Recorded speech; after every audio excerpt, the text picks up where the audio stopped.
From the Opupco Studios in Oklahoma City, you're watching OU Football with Jake Trotter. I'm Jenni Carlson. Our OU coverage is brought to you by Cable Motors. Jake, let's talk about one of the question marks on this Oklahoma team, offensive line.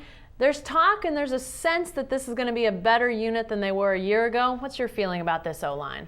Well, I'm taking a wait-and-see approach with this offensive line because I haven't seen them practice at all, so it's hard for me to tell. I know last year we were told that this line was going to be as good as the one before. That turned out to be nowhere near the case. And I think that speaks to how good the 08 line was. It was one of the best in the country, and last year's offensive line didn't measure up even before they got all the injuries with the mental mistakes, the bus, the penalties, all that stuff really contributed to the line being average, and I think that this year, we'll have to see. It's a lot of the same cast of characters from 2009. Now, they have a chance to be a lot better.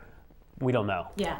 It seems like the talent is there, but isn't offensive line the trick really with that? It's really about a cohesion, not just a couple of really good players. No, yeah, exactly. And I think maybe last year the offensive line would have gotten better as the season progressed.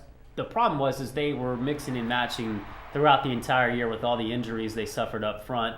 And anytime you have to move a tight end to center the week of the game, the week of your season opener, that's going to be difficult to overcome. And I just think the adversity the line faced was too much. If this line doesn't face near the adversity, I think they have a chance to gel and develop that cohesion. We're also hearing a little bit of different talk from Bob Stoops this year. A year ago, you didn't really hear him being super positive about this group, but this year, he's saying he likes them.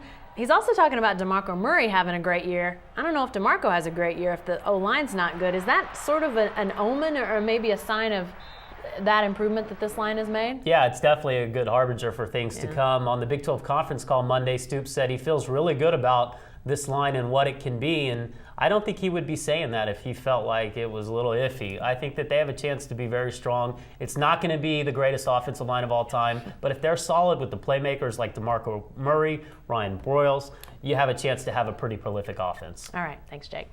Hey, our OU coverage is brought to you by Cable Motors. Stay with the best coverage team anywhere at newsok.com and every day in the Oklahoman.